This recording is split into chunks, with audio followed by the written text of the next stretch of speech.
So ನಾವೇನು ಎಲ್ಲ ಮಕ್ಕಳನ್ನು ನೋಡಿದ್ರೆ ಬಹಳ ಸಂತೋಷ ಆಗುತ್ತೆ. ಸೊ ನೀವೆಲ್ಲರೂ ಕೂಡ ದೇಶವನ್ನ ಕಟ್ತಕ್ಕಂಥ ಮುಂದಿನ ಪೀಳಿಗೆಯ ಯುವಕರೇ, ಪ್ರಜೆಗಳು. ಏನ್ ನಾವು ಇವತ್ತು ವಿಶೇಷವಾಗಿ ನಾವೆಲ್ಲರೂ ಸೇರಿರ್ತಕ್ಕಂಥದ್ದು ಸ್ವಾಮಿ ವಿವೇಕಾನಂದರ ಹುಟ್ಟಿದ ಹಬ್ಬವನ್ನ ಆಚರಣೆಯನ್ನ ಮಾಡೋದಕ್ಕೆ ನಾವೆಲ್ಲರೂ ಕೂಡ ಸೇರಿ. ಸೊ ಇವರು ಬಹಳಷ್ಟು ಉತ್ತಮವಾದಂತಹ ಅಂಶಗಳನ್ನ ನಮ್ಮ ದೇಶಕ್ಕೆ ಕೊಡುಗೆಯಾಗಿ ಕೊಟ್ಟು ಹೋಗಿದ್ದಾರೆ. ನಿಮ್ಮಾಗೆ ಬಾಲ್ಯದಲ್ಲಿ ಇವರು ಕೂಡ ಬಹಳಷ್ಟು ತುಂಟ ಕೆಲಸಗಳನ್ನು ಮಾಡಿಕೊಂಡು, ಆಟ ಆಡಿಕೊಂಡು, ಮನೆಯಲ್ಲಿ ಹಠ ಮಾಡಿಕೊಂಡು ಬೆಳೆದಿರ್ತಕ್ಕಂಥವ್ರು. ಸೊ ಮತ್ತೆ ಇವರು ಬಹಳಷ್ಟು ಧೈರ್ಯಶಾಲಿಯಾಗಿರ್ತಾರೆ.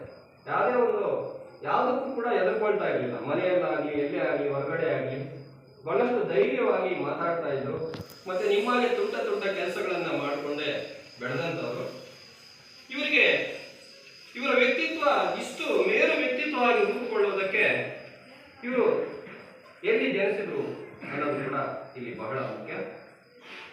1863 ಜನವರಿ 12ನೇ ತಾರೀಕು ಪಶ್ಚಿಮ ಬಂಗಾಳದ ಕಲ್ಕತ್ತಾದಲ್ಲಿ ವಿಶ್ವನಾಥ ದತ್ತ ಮತ್ತು ತಾಯಿ ಭುವನೇಶ್ವರಿ ಮಗನಾಗಿ ಇವರು ಜನಿಸ್ತಾರೆ. ಸೊ ಇವರು ಕೂಡ ಮನೆಯಲ್ಲಿ ಬಹಳಷ್ಟು ತುಂಟ ಕೆಲಸಗಳನ್ನು ಮಾಡಿಕೊಂಡೇ ಬಂದಂಥವ್ರು. ಆದರೆ ಇವರಿಗೆ ಸಿಕ್ಕಂತ ಸಂಪರ್ಕದಿಂದಾಗಿ ಏನು ಮಾಡ್ತಾ ಇದ್ರು, ಒಳ್ಳೆ ವ್ಯಕ್ತಿಯಾಗಿ ಬೆಳವಣಿಗೆ ಹೊಂದೋದಕ್ಕೆ ಸಾಧ್ಯ ಆಯಿತು. ಹೇಗೆ ಸಾಧ್ಯ ಆಯಿತು? ಸೊ ಮನೆಗಳಲ್ಲಿ ಅವರ ತಾಯಿ ಏನು ಸ್ವಾಮಿ ವಿವೇಕಾನಂದರಿಗೆ ಹೇಳಿರ್ತಕ್ಕಂಥ ಅನೇಕ ಒಂದು ಪುರಾಣ ಕಥೆಗಳ ಮೂಲಕ ಅವರು ತಮ್ಮ ಮೇರು ವ್ಯಕ್ತಿತ್ವವನ್ನ ರೂಢಿಸ್ಕೊಳ್ತಾರೆ. ಏನು ಭಜನೆ ಆಗಿರ್ಬೋದು, ಧ್ಯಾನ ಆಗಿರ್ಬೋದು, ಕೀರ್ತನೆಗಳಾಗಿರ್ಬೋದು, ಕಥೆಗಳಾಗಿರ್ಬೋದು.